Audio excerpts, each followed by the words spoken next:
Hey everybody, this is Dave Palumbo, and you're listening to the Marvel Card Collectors Podcast.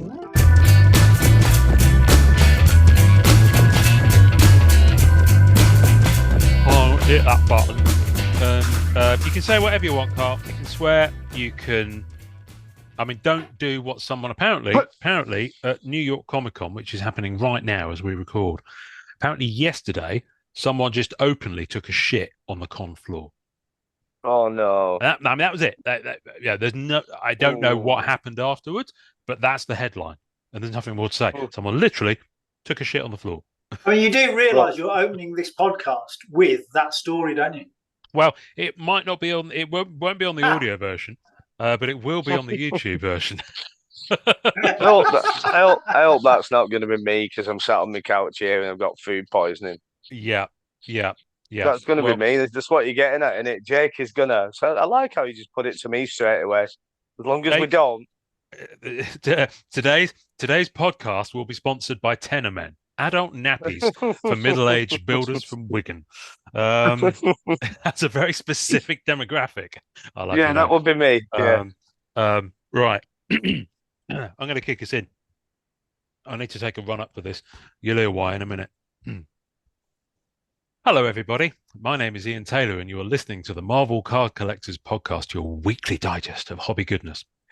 This royal throne of kings, this sceptred isle, this earth of majesty, this seat of Mars, this other Eden, demi-paradise, this fortress built by nature for herself against infection and the hand of war, this happy breed of men, this little world, this precious stone set in the silver sea, which serves it in the office of a wall, or as a moat defensive to a house against the envy of less happier lands. This blessed plot, this earth, this realm, this England. Also, welcome to Carl Varney and Jake McManus. Thank you very much. I can't believe I took a stab at some Shakespeare for the opening of a podcast. I can't. That's the best opening you've ever done so far, I reckon. I had a said that for 4 years. Humbly blessed to be graced with such an introduction. I had a moment of the Brian Blesseds. You did, you can imagine him doing that, can't you? That was for those not privy to the inner workings of Shakespeare's speeches. That was from Richard II. And it goes on. There's another verse, which you never know. I might do later on, but it gets a bit bonkers. Anyway, how are you, chaps? I'm good. You're good. Yeah. You're good. Yeah, well, excellent. You're not that good, are you, Jake? Because you've got food poisoning, haven't you? No, I'm really ill. I've been up holding my stomach till 6 this morning. I dropped off and woke up at 8, and this is why I'm not in my office / card room. So set up on the couch. I thought I'm not missing this podcast. No. I am not missing the Brit invasion. No way. I'm in admiration at your robustness of spirit, shall we say? British invasion. That's exactly what this episode is called. Because Carl, where are you in the UK? You in the Midlands? Yeah, so I'm just outside of Worcester, but I'm Birmingham born and bred, and slowly moved further west as I've got older to somewhat avoid people. Do you live the general traffic? Do you live like in a really rural area? Yeah, no, absolutely. I mean, I overlook the Malvern Hills one way and the fields of sort of Alberley the other way. Right. Okay. So yeah, no, it's lovely. COVID was a blessing here, I have to say. Oh, because you're already self-isolating by virtue of where you live, yeah? I just had sheep in the field next door, and that was about it, really. So Fair enough. I enjoyed COVID. I've got to say, every time I take my son works in an office, so it's his last year as an accountant. I've told her the story before. He was a professional gamer, wasn't he? And then COVID, obviously, couldn't travel to the US, so somehow he's ended up being an accountant of sorts. You've never told me this story. Which one? You've never told me this story. You've probably told it on content that's out there somewhere, but I don't remember you telling me probably. He was a professional gamer. Yeah. What happened was I'll try and keep it short. but basically, it was a professional gamer and working. What I say to the But wife. every I know, yeah, we could do that too. And every 3 months, he'd go to the US or Europe playing Gears of War. And eventually, because you've got to play against the US, the Americans, it's hard to keep up training and practicing and scrimming and that.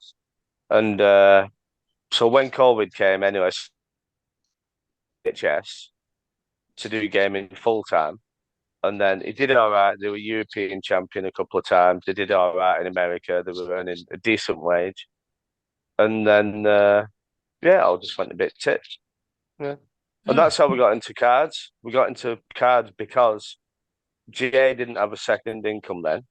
And he said, I need a second income. And somehow we got into Pokemon cards, probably because it was a hype and he loved them anyway. And from there, Marvel cards. Okay, hang on. So you only got into Pokemon like 2020? 2019, maybe 20. Oh wow! Okay. Whenever it first started. Hang on, no. COVID was 2020. Pokemon was obviously decades earlier. But for some reason, I had it in my head you were into Pokemon for like ages. No. What we did as soon as he said he wanted to get into it, built a website and registered with the wholesalers and had an online shop and just kept buying and selling all over the place. Wow. Okay. So you went balls deep straight away, pretty much. Yeah, huge. Yeah. Yeah. No, I say huge, but big enough. Yeah. Well, that's but it's like, oh yeah, we just needed to do this, so we built a website and started selling it. It's like you went from there to there in one go. It's like, oh, I might buy a few packs just to see what it's like. No, we'll build a website and sell it. Yeah. And we'll get stuck into the wholesalers, and away we go. I mean, yeah.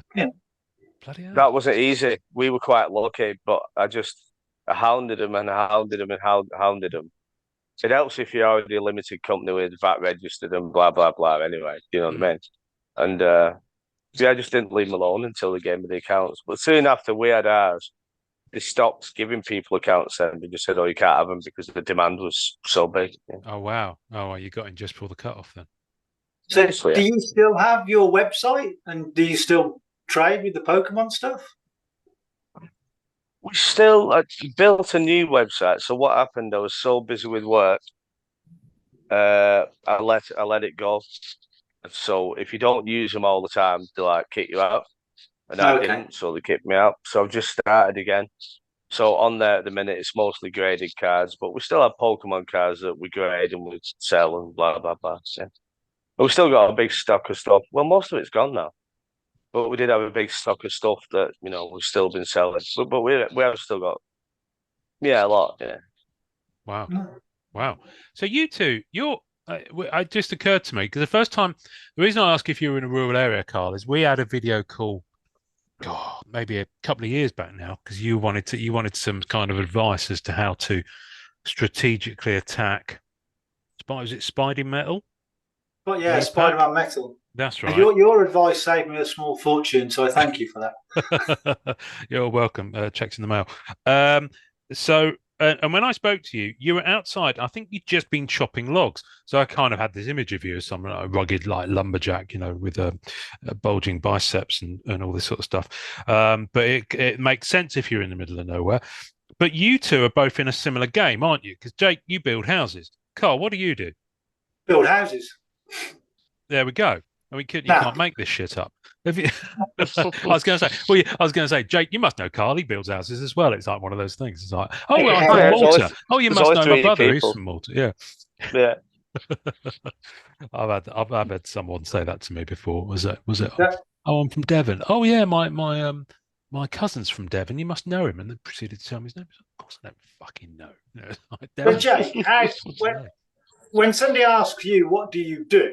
How do you describe yourself? Because I have, I always just say I'm a builder generally. Because if you go down the road of saying you're a property developer, everybody just assumes you're like Sarah Beanie and you go and buy a house in an auction and you do it up.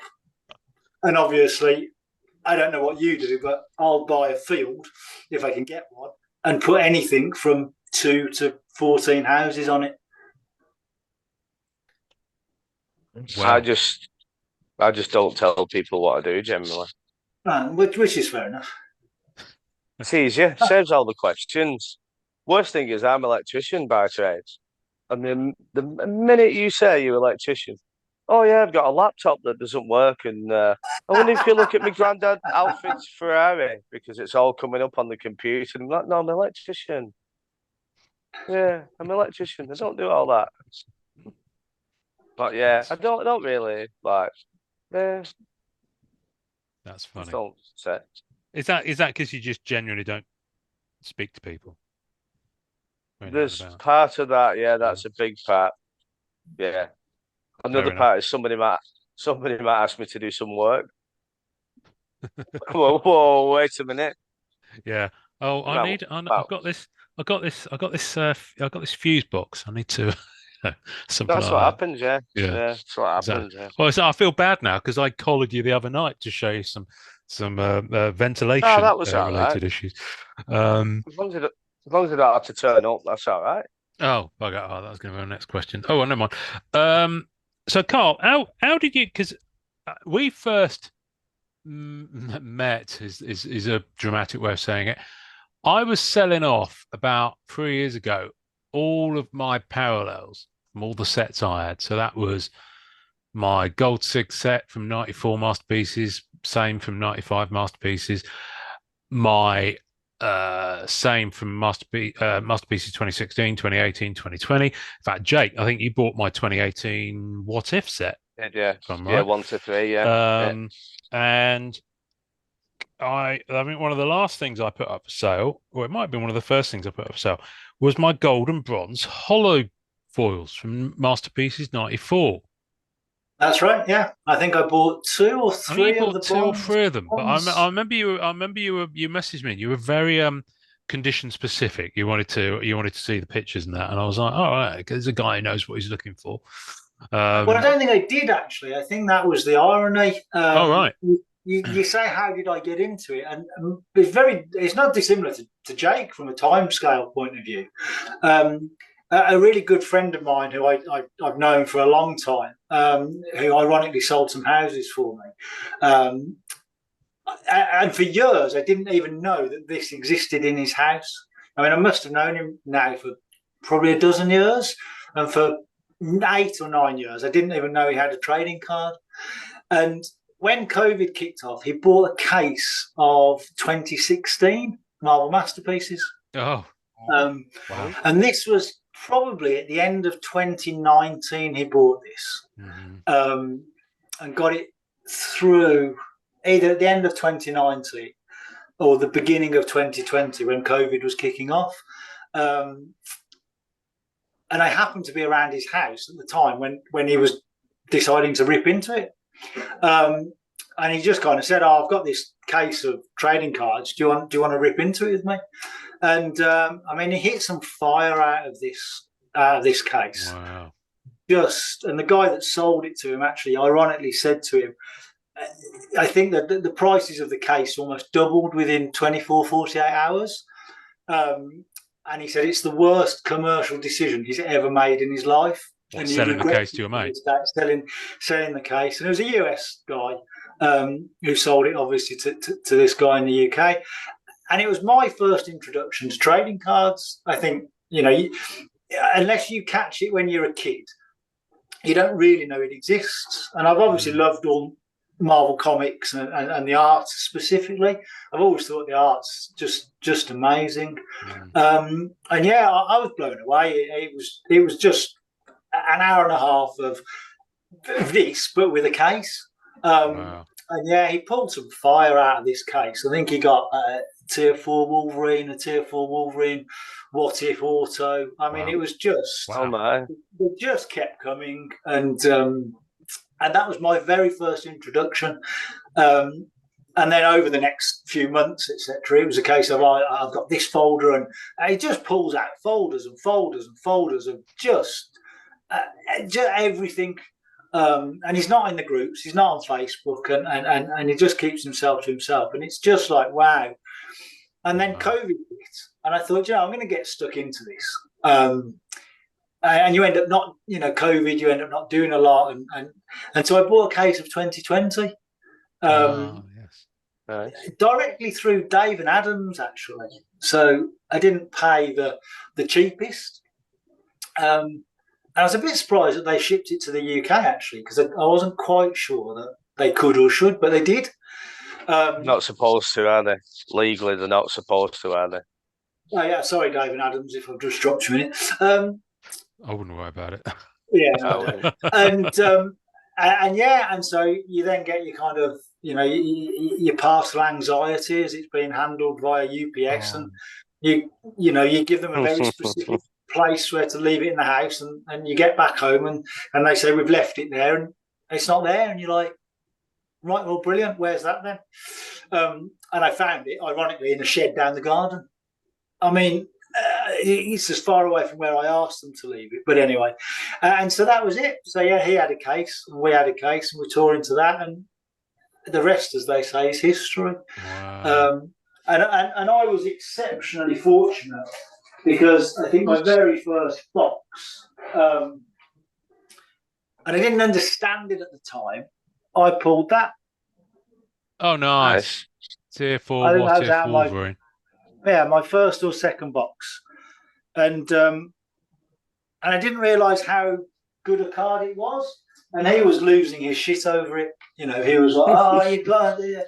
And obviously, he's like, oh, we must be like the what if Wolverine crowd, because he had his 2016 case. I'm going to say went from there, really. I'm going to say now, I put money on the fact that someone will listen to this episode and hit you up via DM to want to get in touch with your mate. Just putting it out there. Yeah, me. I'm going to That'll be me. Someone other than us three here. I'm going to bet you 20 quid that someone does that within the first week. Yeah, guaranteed. I've got to say there, though, I mean, what an introduction to Marvel cards. Yeah. Your mate just getting a case of MM16. That's like your first girlfriend being Salma Hayek. And she pulled up in a Ferrari. So there you go. This is life from now on. And you're like, hey, what?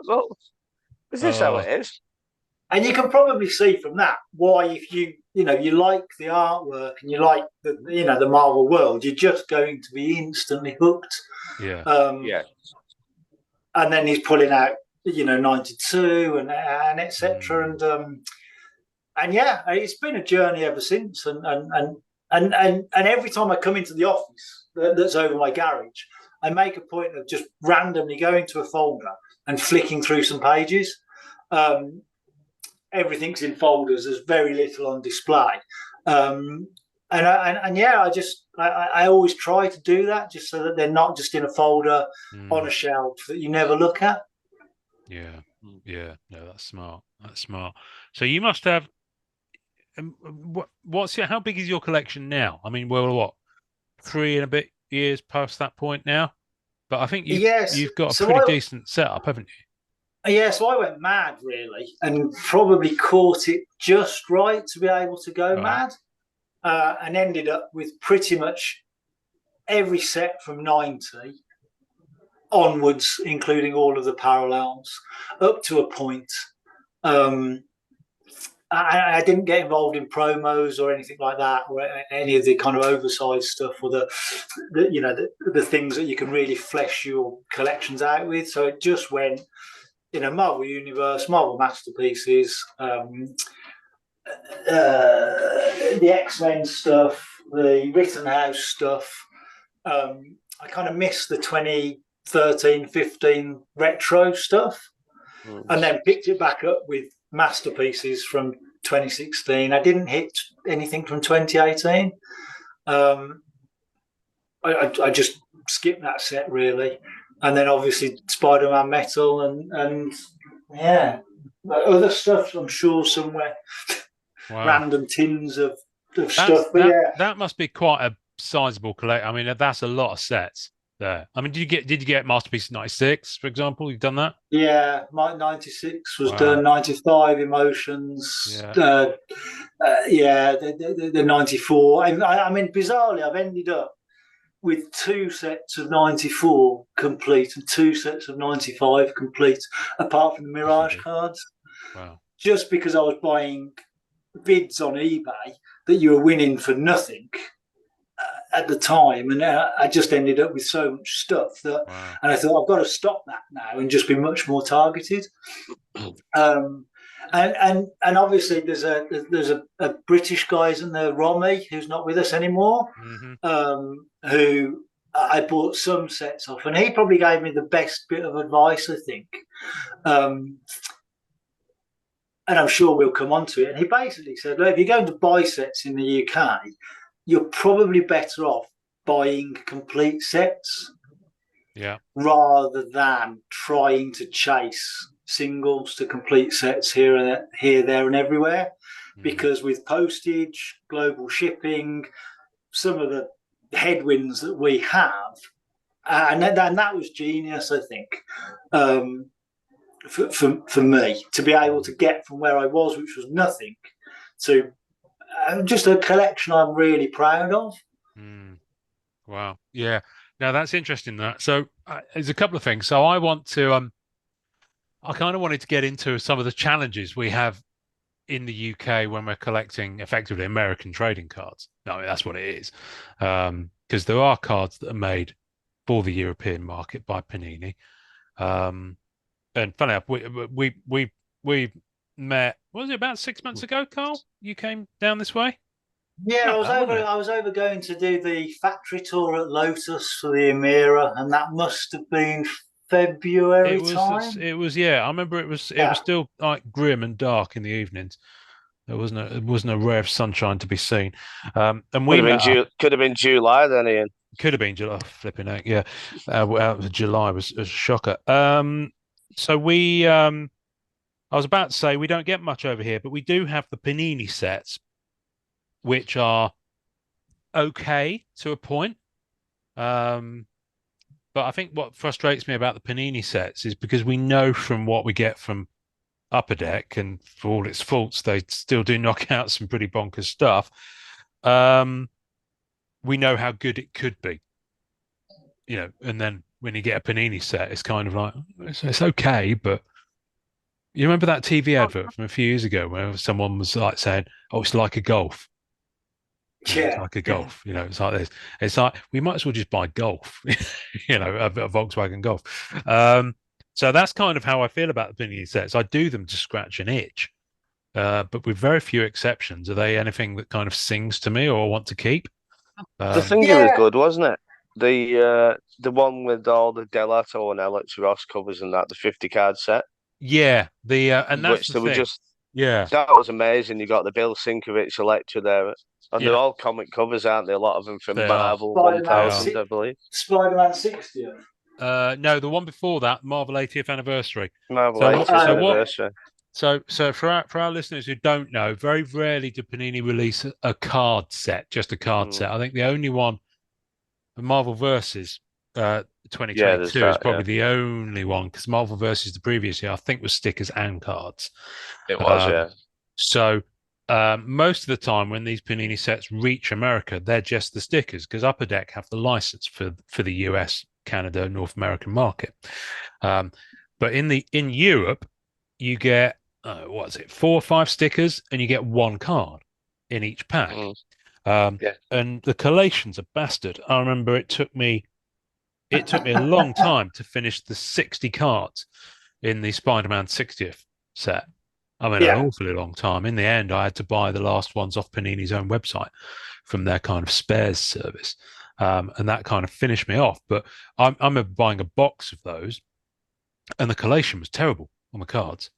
I'd get like 3 or 4 of a certain card, and there were some that you saw. There was a group on Facebook. I mean, it's still there. I think I've left it, where people were like doing swaps of that Panini 60th anniversary Spider-Man set, and they were all asking whatever country you're in for the same card numbers, because they were clearly seeded at a lower ratio. Which I thought, and it was the most popular covers. It was amazing. Yeah. I mean, that is a top tip for anybody who collects Panini. I did it for Valor Comics. Shout out to Daniel. And I already had a set. I had a load of cards. And I said, I've nearly got a full set here. I'll send it over to you, just because he wanted to collect it.